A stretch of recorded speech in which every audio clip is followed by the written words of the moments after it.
Are you Invictus? Clint, are you Invictus? Are you Invictus? What does it mean? You know, when I started the Invictus Mind podcast, my goal was to unite a bunch of people who had a similar ideology or similar characteristic traits. Invictus means unconquerable. It's an old Greek word for it means unconquerable. Unconquerable. Honestly, just be totally honest, it was a new concept to me. I had to Google it when you sent it to me. But yeah, I do my best. Tell me about what the show. What is your audience looking for? Tell me. This is your first time here. This is the #1 program dedicated to helping individuals maximize their potential and truly become unconquerable. Here we have discussions about what it takes and what it means to experience and magnify political freedom, financial freedom, and spiritual freedom. Yes, I would absolutely say that. I'm going to keep getting up, right? And I keep getting up and I keep pushing forward. And that's the type of mindset that you need to have. I never lose hope. I never lose faith. My mindset has always been, if I want something, I don't give up. So let me tell you what is the #1 issue when it comes to being unconquerable. Okay. And the #1 word you have to think about here is not intelligence, not savvy, not strength, none of those things. The #1 thing is resilience. You know I'm Invictus, come on. All right, I'm Invictus AF. Well, Matt, I have an initiation question for my tribe. Okay. Are you Invictus? I believe I am.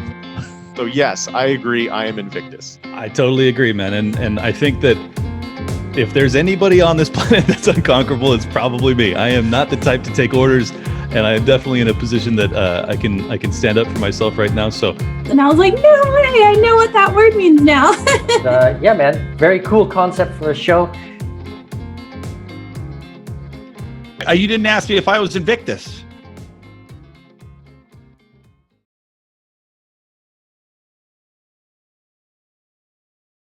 How you doing, Kayla, today? Good. How are you? Great. I want to thank you for coming on the Invictus Mind podcast. I invited you on because we connected, and I'm going to give a little plug here for the podmatch.com website. Mm-hmm. Yeah, I love that website. And so I've been able to connect with a lot of great people who are already podcasters or who are actually guests on other podcasts. And when I came across your profile, Kayla, I really appreciated some of the things that you had on there. I understand that you're a full-time mother. You're an entrepreneur. You run 2 podcasts. I'm going to let you actually share your own story just so the audience get to know you a little bit, and then we're going to dive into it. Okay, yeah, absolutely. So yes, I am a full-time mom. I have a 6-year-old daughter and a 1-year-old daughter, and I have been kind of in that entrepreneur lifestyle. I feel like since I graduated, I've been running my own cosmetology business for the last 8 years, but then I really wanted to dive into podcasting because I love what I'm doing, but I just wanted more. And I got really passionate about podcasting and just that true crime genre. That genre is kind of like a love-hate. Obviously, it's very sad. I wish it wasn't a genre, but I also think it's interesting to look into the psychology, and it's also good to get these stories out there. So that's why I started podcasting, and I launched that podcast in July of 2021, so less than a year ago. And I feel like it's done really well. I have enjoyed it, seeing the growth and just learning the podcasting world. We've done a lot of cool things over there that I'm like proud of because yes, like any other true crime podcast, we do tell true crime cases, of course, but then we've also done a little extra where I've been able to interview with victims' families. I've been able to interview someone who was wrongfully convicted for 20 years. I've interviewed survivors and experts and just, people who can bring in more knowledge on these cases and just the true crime world. So I think that's been a fun little bonus that people can actually really enjoy and like gain an education, because I do think you have to be careful in the genre. So, and then I just loved podcasting so much that I decided to start my own little like baby network and just start a second show under that. So I'm running both of them. I have 2 different co-hosts. on each. On the True Crime Exposed, it's my mom because I just grew up watching Dateline with her all the time. And then with this second one, it's one of my best friends from Alaska. So, and that's just more of a casual show. We interview people. We just kind of talk about any subject. Nothing's off limits. And it's kind of a nice little breather from the true crime. It's a good palate cleanser for people. Sure. And yeah, so that's kind of how I got into all of this. Super busy, but like I love that entrepreneur lifestyle, just following your dreams. So yeah, some of my audience is probably already podcasters themselves. It seems like over the last 2 years, we added probably 1 million more podcasters, at least in the United States, right? if not worldwide. I know. So I definitely want to address a little bit about your experience and interest in podcasting, maybe some of the things that are challenges for those who are interested in that and entrepreneurism. But I'm from Chicago, and so there's a lot of crime history in my neck of the woods. Oh, and yeah. So I think that we might have some stories to share here. So, I got started in podcasting about right before the pandemic, at the beginning of 2020. And I had just been taught by a mentor that times are going to be changing. We don't know what the catalyst is going to be, but you better start learning some alternative methods of income and having multiple streams and developing new skill sets. So I had been listening to podcasts for probably about 2 years prior to that. And a lot of the people that I listen to, they're just regular average people, but they have great stories. And, you see the progression from the time they start till now, like 3 or 4 years later, and how much they've developed. For you, absolutely. You said you had an interest in podcasting. Was there any kind of particular shows that you listened to that said, hey, I really can relate to this style. Maybe I want to go ahead and do that? So I started off in the podcasting world with true crime. So obviously that's kind of where I went with it. I first started listening to Cold, which is it was out of Utah, a podcaster out of Utah who I believe was like a journalist or on the radio. And it's just one case, but it's like 20 episodes long, and he did an awesome job. And it's the case of Susan Cox Powell. For people that might know it, it's pretty like infamous. And he did like the most incredible job. And I was like, what is this? Like, I have never listened to a podcast, and this is so cool. And from there, I just loved it. So I kind of got it in my mind at that point, and then it just snowballed from there. Now, would you listen to that podcast like on the way to work or when you were doing chores at home? How were you listening to podcasts at the time? I listened to podcasts everywhere. So from when I started that to now, I listen to podcasts when I exercise, when I'm cleaning, when I'm in the car. I also, like I said, I do a cosmetology business. So I do lashes a lot, like eyelash extensions. It's kind of funny, but I'm just sitting there with people all day, like 8 hours a day, one-on-one. And so we listen to podcasts together. Some people love crime. Some people love like motivational podcasts, kind of like this one, interview podcasts and whatnot. So that's kind of where I really expanded, is because I'm listening to them with different people all day. So I kind of let them choose, and it's fun to hear all the different kinds that are out there. Yeah, it's a great format. I mean, you see people with earbuds in all the time now. If you're, you're running, you're exercising, or working, you can. If you have an office job, you're sitting there typing on a computer. You can just listen to something. Me, I listen in my car. I do a lot of sales calls on my job, and so I'll just listen. Sometimes I'll drive 45 minutes or an hour somewhere, and I'll just listen to a podcast all the time. So yeah, perfect time to listen.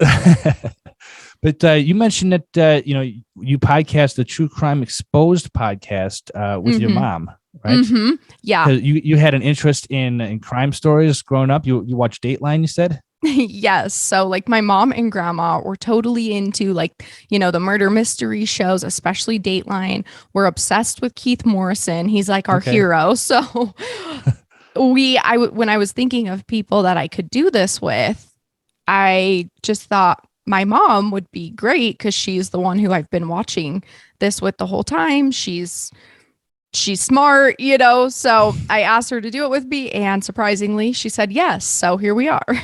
Now, how did that go down? You just say, Mom, I'm going to do a podcast and I want you to be on it with me, and here's a microphone. Yeah. I was like, Mom, I think I'm going to do a podcast. I don't know if she fully believed me. It kind of took me a while from the time I got it in my brain to like actually doing it. And it's because I had so much to learn. Like I just jumped into it, right? So I knew nothing. I ordered wrong equipment, like I did a lot of different things that were not right and just kind of learned. So I think she was like, sure, I'll do it with you. And then I don't know if she was actually expecting it to like be a real thing or like be something that I was like really going to get into. Sure. And now you mentioned in your profile that you do all the research, you do all the writing, and now you're recording with your mom. And then I guess you have to do the post editing and everything. That must take a lot of time to get through all that. Yes, I definitely feel like I have like a second full-time job in podcasting on top of my full-time job running my other cosmetology business. So it's been a lot of work. I keep thinking if I can wake up at 5 a.m. every day, my life would go so smooth. But that's a work in progress. All of us probably want to join that 5 a.m. club. But sure. Yeah, it's super busy. The research and writing is what takes me the longest. That probably takes me somewhere between like 8 hours and 15 hours, depending on the case, just because you have so much to read and so much to write. It ends up being around 20 pages, a full episode. And so it's a ton of work, but it's also work that I love and that I'm passionate about. And I'm passionate about the victims in the stories. So I think that makes it easier because it's like, well, yes, this is hard, but they deserve it and they don't have the chance to be here. And like, what is it for me to, put these hours into looking at their story and sharing it? So that makes it easy. So that's interesting. So now I understand that you live in Idaho, or you were born in Utah, so out west in the mountains, right? Yep. Out here in the nature, the mountains. It's beautiful country out there. I'm from the Midwest, and so I live in a concrete jungle. Yeah, right. In Chicago. It has to be so fun, though. I've never actually been to Chicago, but I love a city. I always used to think I would live in a city, but my husband would die. So we do not. Well, I understand where you're coming with that. The city life is fun. I actually live in the west suburbs, so it's not as fast paced as an actual downtown city. But the older I get, the farther away I want to move from the city. So right. Yes. You're like, okay, this is enough. But now what's interesting, the reason I was asking that is because I'm kind of wondering where you get your stories from, because here in Chicago, every single day, you're going to learn about 4 or 5 different murders on TV and the news or whatever. There's always something bad going on. But, I'm not sure if life is different out west somewhere, or out in the country, in a more rural area. Where do you find the stories for your research? Yeah, so we're definitely not hearing about like 4 to 5 murders a day. There was just one actually here in Idaho Falls the other day, and that was like shocking that there was a body found behind like a gym. Everyone's like, this is Idaho Falls. We don't, this is scary. So no, we're not hearing about it every day, but I get cases from different places. A lot of cases I've heard of. So there are cases that are infamous that I do like to share, even though a lot of other people may have shared them. Just people like to hear them. They like to see more information about them. If you listen to different podcasters, you're going to get a little bit of different information with each one. So I've listened to the same story on multiple podcasts and whatnot. And I always enjoy finding out more, as I go through different podcasts. But the ones that are not known and are the ones I'm really passionate about, I found either through looking things up myself. So one of my very first missing person cases that I had never heard of and was really mind-boggling to me, I found it just by scrolling on the Charlie Project website. And that's a project that is dedicated to missing people, cold cases that, are not getting a lot of attention, whatnot. So they put all the information up there on the Charlie Project. So I just kind of scrolled through and I found one that kind of stood out to me. And I looked into it. Had never heard of it. That's a really good way. Or you can look up missing people in a specific state. And there are a lot, more than you think. You just scroll through and there's tons of missing people and so many stories that are not being talked about. So that's how I found a lot of those. And then there's family who have reached out to me. So, and that has been mainly through social media. So like I said, I've interviewed with victims' families. And so I've really connected with those people via social media. And it's the same with those people where their loved one's story doesn't have a lot of exposure. That's why they're asking for it to be shared. So it's been really interesting talking with those people. And I'm most passionate about doing those ones where the family's really wanting it. Yeah. It's kind of interesting to me because I'm always wondering, how does a case become a high profile case and get national news? Because obviously, you and I live about 1,000 miles away from each other. Mm-hmm. I'm aware of some of the bigger cases that happen out there, but like you just mentioned before, you don't know about all the cases that happen here in Chicago. How does a case become national news? How does it get that kind of exposure?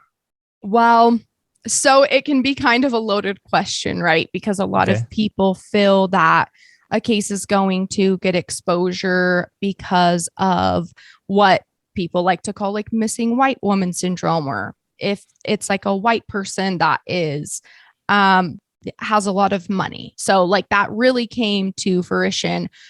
People really noticed it last year when Gabby Petito went missing, and that's on the forefront of my mind because we did a mini-sode on her because she went missing and she was found right here in Grand Teton National Park, which is like 40 minutes north of me. She was found on the Wyoming side, but Grand Teton's right here. So when I heard she might be right there, I was like, we're going to just release a quick episode, let people know that this girl is missing here.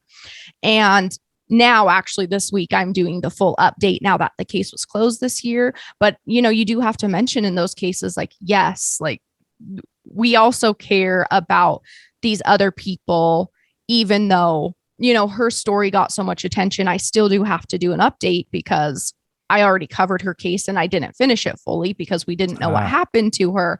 But a lot of people do feel, and I think it is proven that is the case. I'm not sure if they go high profile because of society or because of the media or a combination of both, but it seems to be the case a lot of the time. So I don't know what we can really do to change it. I try to change it by covering cases all over. That missing person case I found in California, the one I said I had never heard of, that I found on the Charlie Project website, that was like a missing Black man, and his case is actually really, really interesting. His name's Michael Darnell Bell Jr., yet no one has ever talked about his case. I've never seen it anywhere. It was super hard for me to find info, but his case is just like the case of Maura Murray. If you've ever heard of her, it's a super high profile case, and they went missing in very similar circumstances, like out of their car on the side of the road, whatnot. And her case, everyone's obsessed with. His case has never been talked about. So I do see that. And I do think that is sometimes what plays a role in a case becoming high profile, or just the insanity of a case. Like over here, the Vallow case is going on, the Vallow Daybell case. I'm not sure if you've heard of that one. It's was a super big case like last year. They're getting charged next year, but they killed this woman's kids and a bunch of her ex-husbands, and you should look it up because they claim that they're Mormon, actually. And it really frustrates my mom because they're really not, but they go on this huge tangent, and it's just very interesting. And their story is so insane that it doesn't seem true. And so that's why that one got so high profile, because people are like, how is this happening? Sure. You mentioned Mormon. Obviously, you and I have a similar background. I am a member of the Mormon Church, and it's very prominent out there in Utah and Idaho. I know a lot of people from that area. Oh yeah. But, I've lived in the Midwest my whole life, and my wife and I, she's from the Midwest, and so we don't have a lot of exposure to the Mormon culture out west. Yes. But one of the things that we watched on Netflix the other day was a murder among the Mormons. It was the case of Mark Hoffman, and she found that fascinating. And I was familiar with that story. That happened, of course, like almost 40 years ago now. But and then I think, was it John Benet Ramsey? Is that another case out there? Yes. She was a Mormon. They were a Mormon family as well. I'm not sure if they were Mormon. That is a huge high profile case. It's not a case I've looked a ton into. I've heard stuff randomly here and there. So I'm not sure if they were Mormon, but yeah, I've listened to a podcast that covered that documentary, The Murder Among the Mormons. And I was like, I don't know what this is. Like, I'm just going to try to listen to it. My husband, like, he doesn't want to hear anything negative about it, whether we go or not, you know? So I was like, I'm not sure if this is going to be like a negative thing. And it wasn't. It was actually very interesting. Sure. Like you said, like I was fascinated by just kind of how that all went down. Yeah, yeah. So obviously, you know, when you have a high profile case, it seems like everybody's talking about it. But you must do a good service. You mentioned before how you're talking to families or families of victims. You know, obviously, if there was a murder involved, something like that. And I'm assuming that you can give them some closure or some, you know, hey, I want to get this story out because it'll help me, you know, get some kind of weight off my chest. I don't know exactly how a family of a victim would feel. I can't say that if anything bad like that horrific happened to my family, I'd want the whole world to know about it. But you know, what are these families telling you? So most of the families that I've worked with are usually families that are looking for answers. So the very first family I worked with, I'm pretty sure was in the case of Stephen Augustine. And this was a guy who was beaten in New York and ended up having his skull sunk in, and he lived for 2 years. So the guy who beat him, but he lived in the hospital. So he never came out of the hospital once. He was not himself. You know, he had a breathing tube, but he was just alive, but not really. And the person who beat him had gone to jail while he was in the hospital only for 3 months. Really? So his mom was very frustrated at that in the first place. And then Stephen ends up dying as a result of his injuries and being in the hospital and whatnot.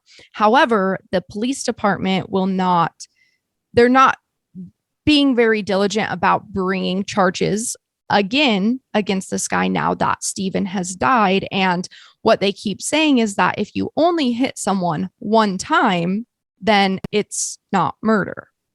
So his mom was really reaching out to me to say, can we get this story out there? It needs more exposure. The police need more pressure, because whether you hit someone one time or 50 times and their skull is crushed in and they end up dying, you are responsible for their murder, which she believes Stephen was hit far more than one time, and his injuries prove that.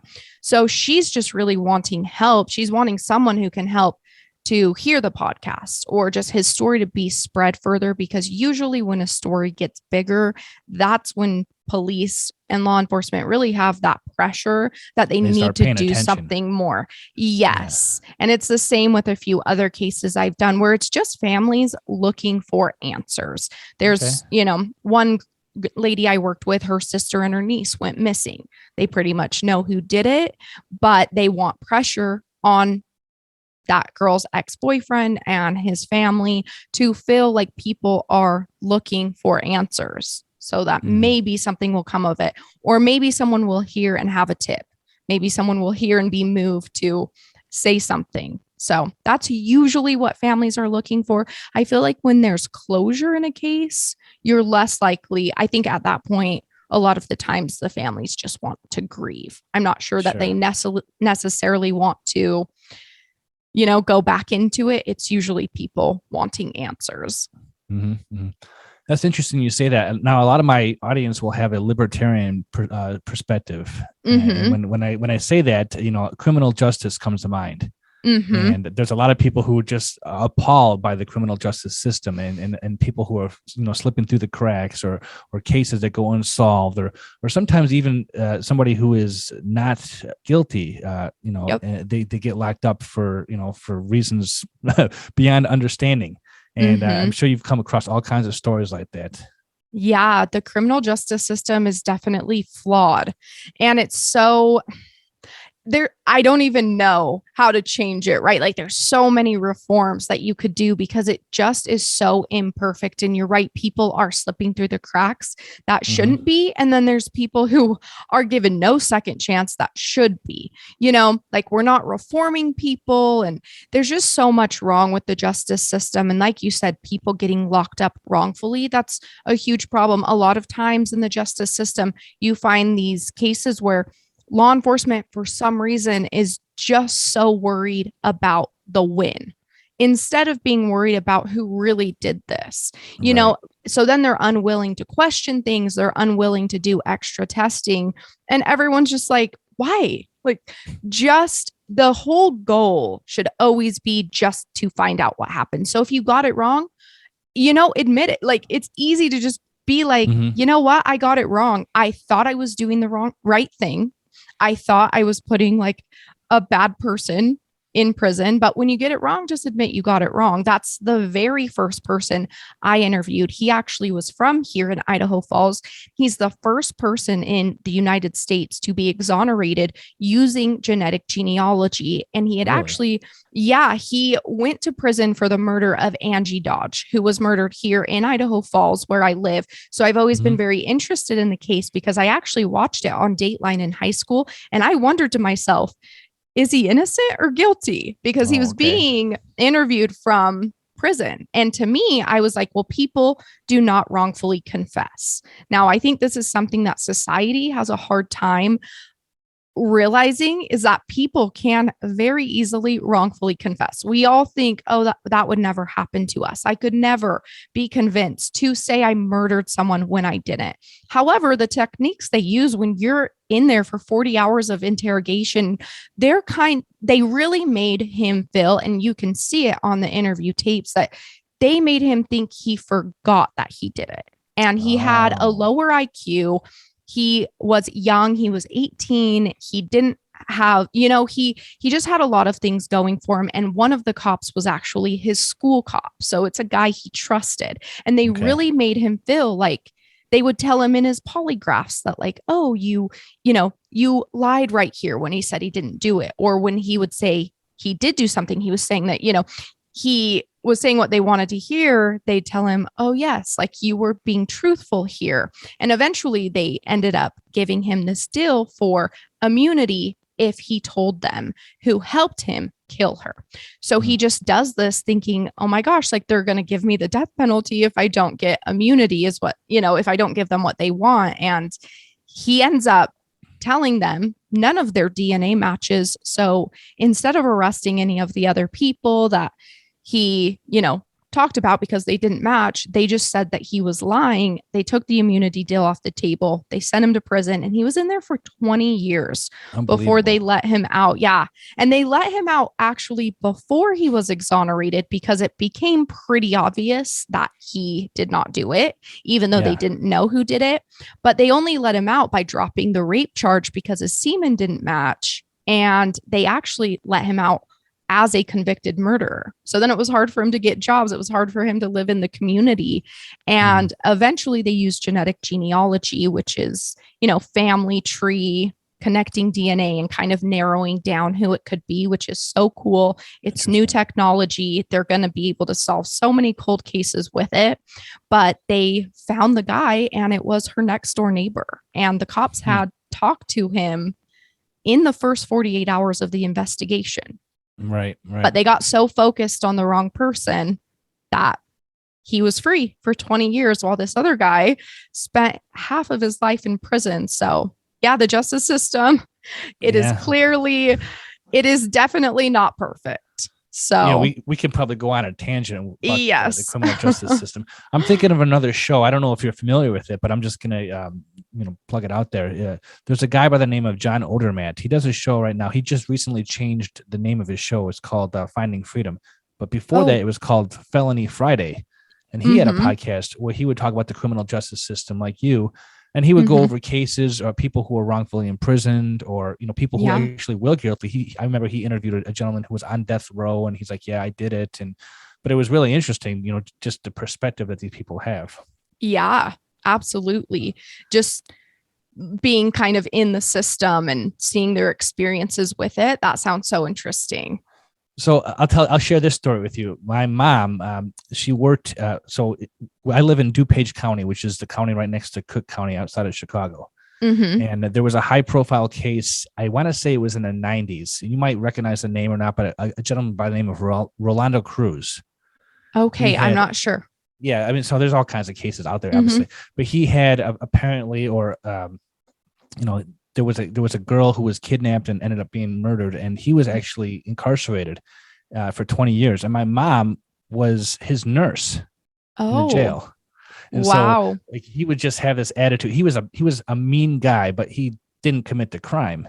And so, but she was always nervous talking, because like you talk to people like that who are either wrongfully accused or who are, gangbangers or something like that. And so she'd always come home nervous about these people threatening her life. And all she wanted to do is give them vitamins and medicine and stuff like that. She's like, I'm just working. Yeah. So it's really interesting, when you get into that line of work.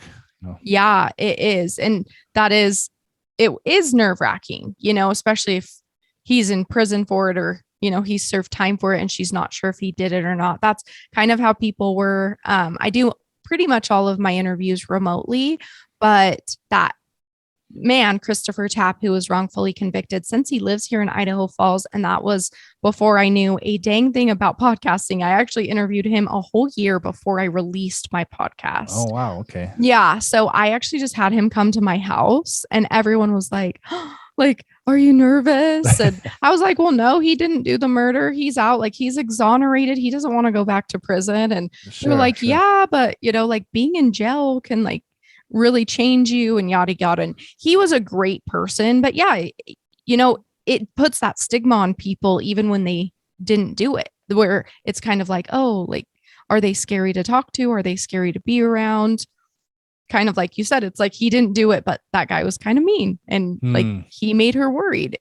It would probably make me worried too, especially if he's mean. So right. Well, I mean, at the time, my mom didn't even know that he was innocent. He was still in jail, obviously. Exactly. Right? So I'd be freaked out for sure.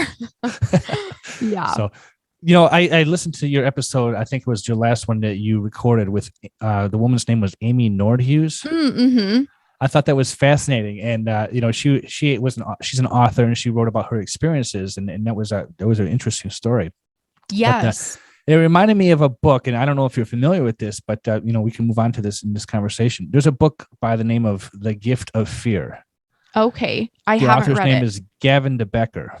Okay. The reason why I bring that up is I don't remember how I was turned on to it, but there is an FBI agent or he was affiliated with the FBI somehow. And what he would do is he would go around and look at the psychology of all these crimes out there. Mm-hmm. And The Gift of Fear is talking about, we never want to do any kind of victim blaming or anything like that.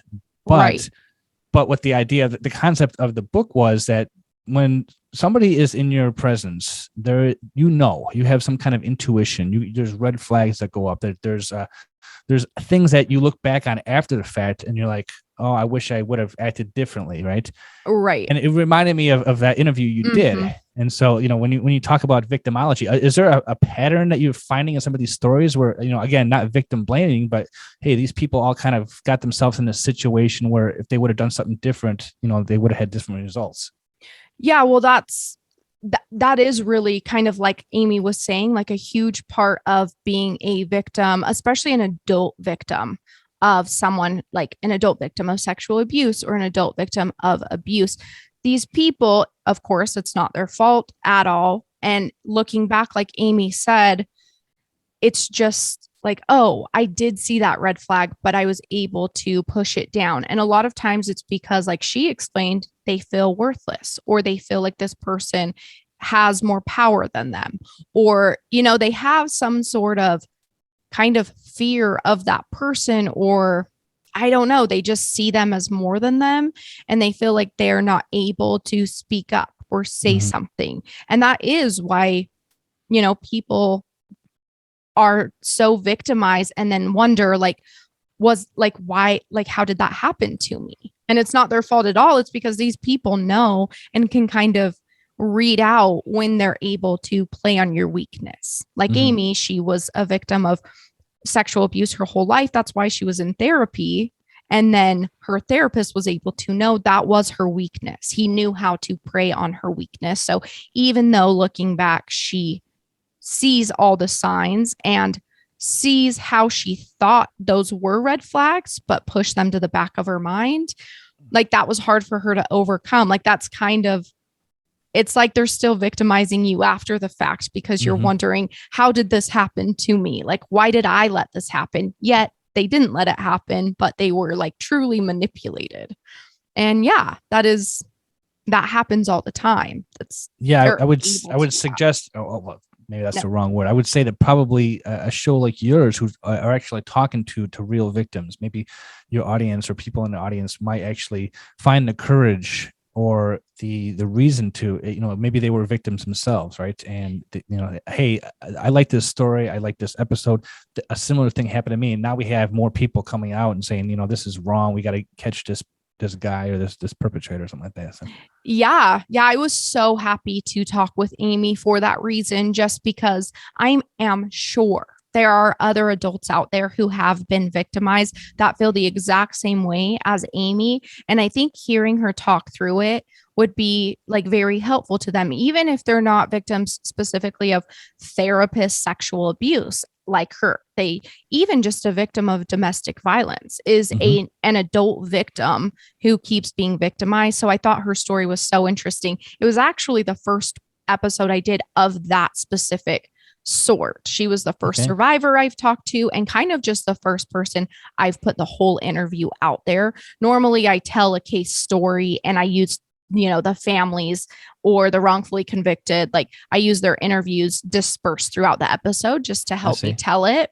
And my interview with her was so great. I was like, she is the best at telling her own story. So I just put the whole interview out there. And I think she's like was really special and did a great job. Like you said, kind of by talking about it, then other people feel like this is normal and this wasn't my fault, because I think that is how most adult victims feel. Like, oh, well, I stayed with my husband and like, that's why he kept beating me, and it's like, no, it's because your husband sucks.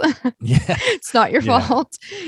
So I think it's really good to talk about. But what I find the most interesting about like true crime stories is I'm really into psychology and how the human, mind works, and, what drives a person to become an offender or a predator is probably a better word, and what kind of things would make a person become a prey. Again, it's a touchy subject, right? You never want to blame the victim, but again, I love that book because there always are things that you can identify. Whether you have the courage to come out and say, that's not right, maybe I should have thought about that. But when somebody's acting really strange or super nice, or when you meet a stranger for the first time, red flags should almost automatically come up. And this author says that you have intuition, what's right and what's wrong, but most of the time you don't act on it. And a lot of times I think we justify it in like, you don't want to be rude to people, and and it's always like, yes, be rude, yes, like stand up for yourself. It's hard for me too, though. I always want to be nice, to anyone, even if they're kind of rubbing me the wrong way. Like, I don't want to hurt their feelings, and that's kind of the mindset that hopefully we can change and let people know it's okay. Like, if you need to hurt someone's feelings to get out of a weird situation.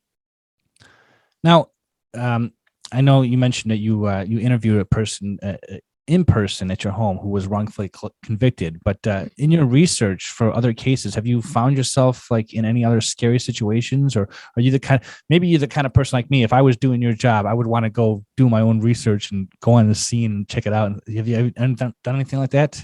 So most of the cases I've done are not from, right around me, but with that case that was in Idaho Falls, I did actually drive by on the street where she was murdered. And I knew at that point that it was her neighbor who had done it, because he was arrested. He wasn't quite convicted yet, but so I looked up both addresses and I drove by where she was murdered just because I wanted to see how far away this neighbor was that murdered her. I don't know why, but like for me, it's just like, how close could someone be? I'm kind of into the psychology, like you said too, and just trying to figure out why people do this. It's very hard to try to differentiate between nature versus nurture versus, people who kind of show the signs and people who live these double lives. So I just wanted to see, like, where did he live? Where did she live? And it did. I think it's good to kind of see things like that, like be right in it when you're looking into a case like this, and just feel like, I don't know, like it kind of makes you a little more passionate when you're right there, on the scene. And it was like sad. It like gave me an eerie feeling, like kind of looking at his house and her house. And it just like made me even more passionate about her and her story. And yeah, he was right across the street. And it's just crazy that he was let off for 20 years. So, yes, in other cases, I have not done that because I'm not living in all these places, but Yeah, I sure. do try to do very in-depth research. I try to look up, you kind of see case photos and whatnot. Sometimes that's not the best thing for your psyche to look at the photos, but somehow I'm always find myself looking at things and then being like, nope, I should not have done that. But, when you're trying really to understand the crime, it's hard not to kind of look at every piece of evidence you can find. What's interesting is we mentioned I'm from Chicago, and we have a history of gangs here in Chicago, obviously going back to Al Capone. And so I don't know if it's just my morbid curiosity, but I would find out where Al Capone's hideout was, and there's a place not too far from where I live now, and you go, hey, this is where that guy, he hid over here. Or if you're familiar with the movie Casino, that's a true story. The guy's name was Tony Spilotro, and I only mention that name because one of my friends, actually an older gentleman by now, but he had told me a story about how he had dated that guy's sister, the guy from the movie Casino. And so, like, you look at all these places and you hear these stories. I'm like, okay, I'm gonna drive half hour down the road and say, where did this happen? Oh, this is where this happened. And but they're made famous by movies or the historical artifacts. But like, you're like, wow, this really took place here, and it's just unbelievable. Yeah, and I think that's very normal to have that morbid curiosity.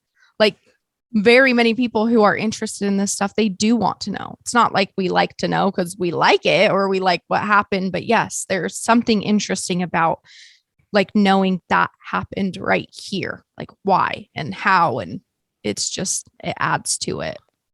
Yeah, well, I definitely am turned on to your podcast. Just a couple episodes I heard already was really fascinating to me because it does satisfy that morbid curiosity. Well, thank you. I appreciate it. But I was also wanted to talk about, you mentioned that you have a baby network. I don't know what that means exactly. So I just wanted, when I was thinking about starting like a second show, I thought, you know what, I do want to kind of do my own little network where I'm running these shows under this network, right? So eventually, maybe one day I can add more shows, maybe that I'm not the host of, or, just adding in other shows to it. I'm very new to the podcasting world. That's why I call it a baby network, because it's not like I started this network and I'm like, yes, I have all these shows. It's just me. It's just my shows that I've created.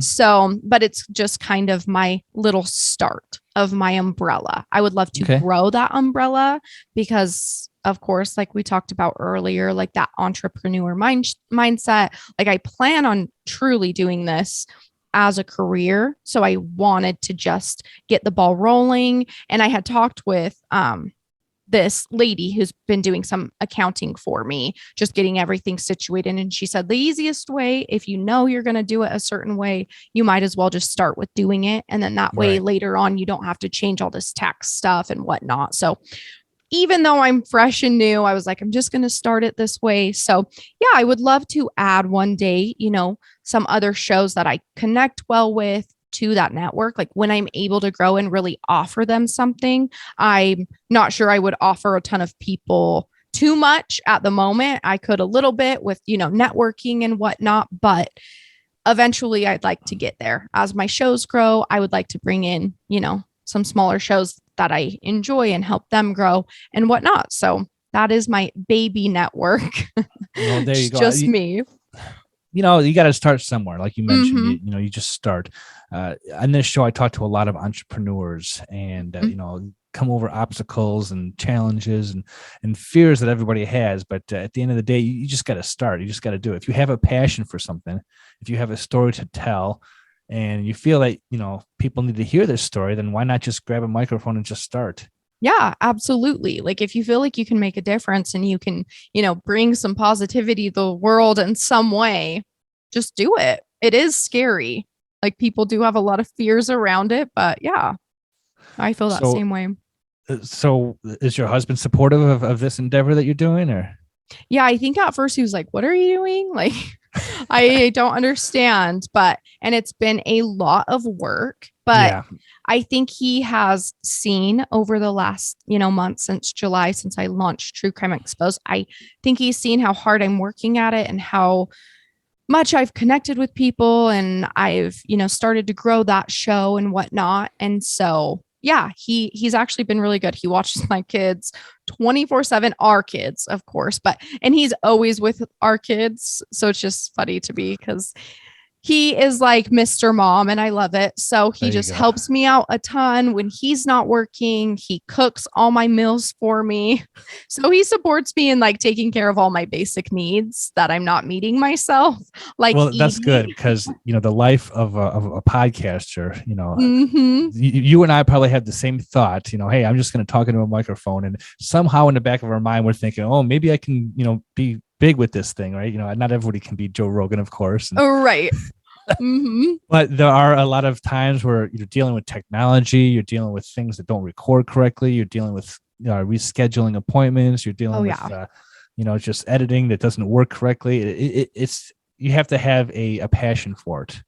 Oh yeah, it is not just like I'm gonna click record, I'm gonna upload this, and I'm done in an hour. Yes, it is definitely something you have to love because it is a ton of work. Mm-hmm, mm-hmm. But you wouldn't do it if you didn't love it, Exactly. and that's the thing. And so, Kayla, as I'm talking here, I didn't really prepare you too much for our show. So I appreciate the conversation. On this show, I always talk about political freedom and spiritual freedom and, of course, financial freedom. But I think entrepreneurship and having that passion and that drive to do something that you really appreciate does add value to people's lives. Yeah. And I think that in this day and age, you can actually have alternative sources of income. You can actually have, hey, I have this interest, even if it doesn't pan out for anything, I want to do it anyway, just because someone somewhere will hear it or will connect with it. And, I'll get that satisfaction that I did that. Yeah, absolutely. And I think even, like you said, that is a part of like freedom and, even kind of financial freedom if you are able to, do it and make it something. And yeah, I think you do get satisfaction just from knowing that like maybe you help someone. Like when people have thanked me for working like with their family, or they're thankful for an episode where, their loved one's story hasn't been told yet, that is satisfying. And it is like, I'm doing something good for these people, and I think that is a good part of life is to, feel like you're making a difference for somebody else. All right. Well, Kayla, wrapping up here, I just want to let you shout out whatever you need to have people find your work. Because like I said, I really appreciate what I've heard so far. I watch true crime stories on TV sometimes, and I have all the gangster books that from Chicago. But it's interesting to hear that how can I put this? It's interesting that there's bad things that happen around the world, as bad as that sounds. I know. It's just part of life, and I appreciate what you've been doing. And so, where can people find you if they're interested in that kind of stuff? I am on all podcast platforms, of course, Apple Podcasts, Spotify, wherever you get your podcasts, you can find us there on True Crime Exposed. And then I also have a website. It's www.truecrimeexposedpodcast.com. We have some social media links on there. I've got some links to my episodes in the blog posts, and I am on Instagram at True Crime X Pod. I'm on TikTok at True Crime Exposed Podcast. I'm on Twitter, everywhere you can find Facebook, all of that fun stuff. All right. Well, if you are into true crime stories, then I definitely recommend you check out the True Crime Exposed podcast. And Kayla, you've been very generous to share your time with me today. And so I wish you the best of luck. Yeah, you too. Thanks for having me on.